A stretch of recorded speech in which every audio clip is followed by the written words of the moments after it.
Olá, quarto ano. Chegamos na nossa aula 11 de História.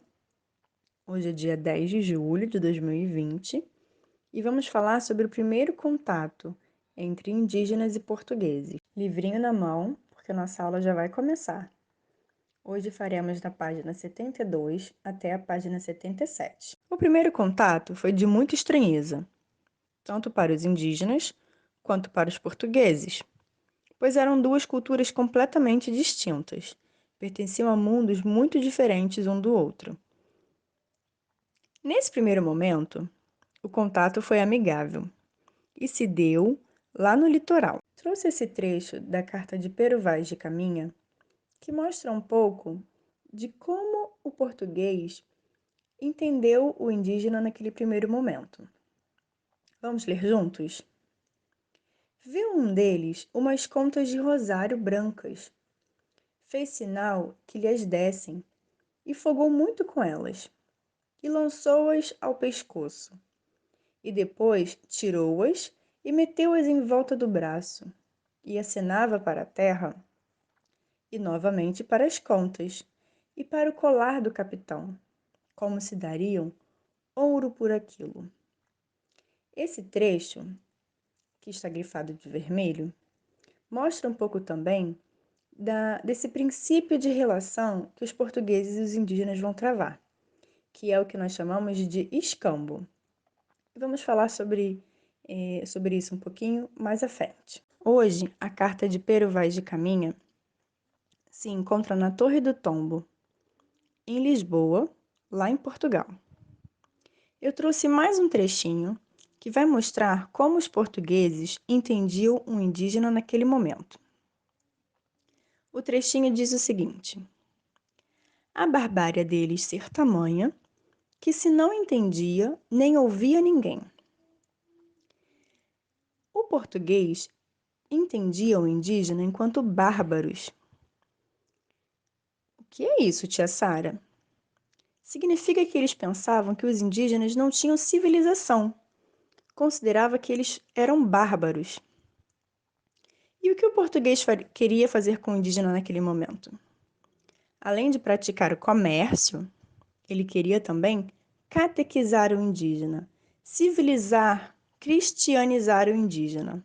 Lá na página 72, no livro de vocês, prestem bastante atenção, que vem falando que o escambo era a troca de bugigangas, espelhos, pentes, facas.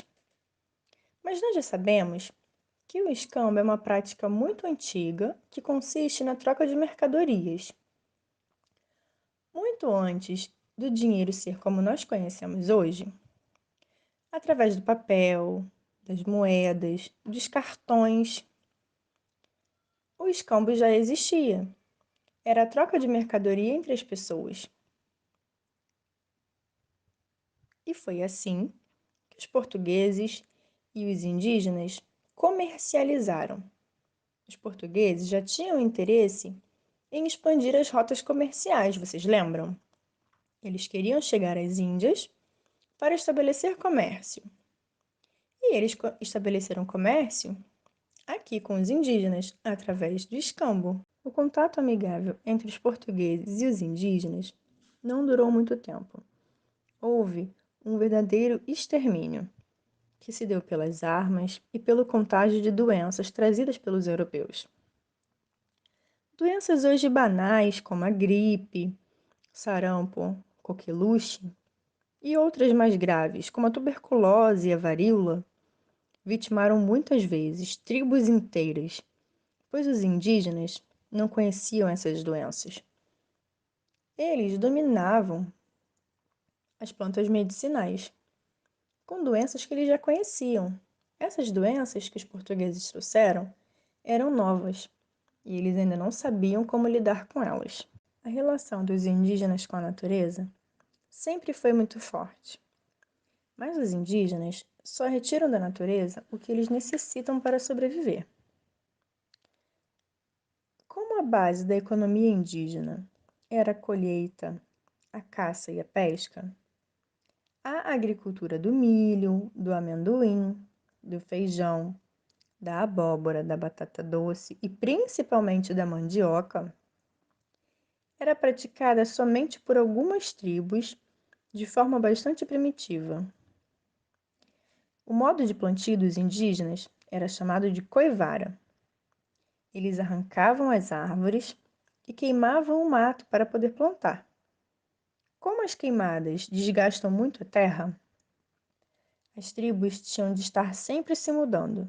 As sociedades indígenas também utilizavam várias formas de trama em seu artesanato, especialmente com a palha. Faziam muitas coisas com ela: cestos, esteiras, redes e outros objetos também. Já potes e panelas, em geral, eram feitos com cerâmica, destacando-se a cerâmica marajoara. Já para enfeitar o corpo, o urucum era muito usado para fazer pinturas. Aguardo vocês na nossa aulinha para corrigirmos as atividades e para a gente tirar as dúvidas, tá bom? Um grande beijo e até lá!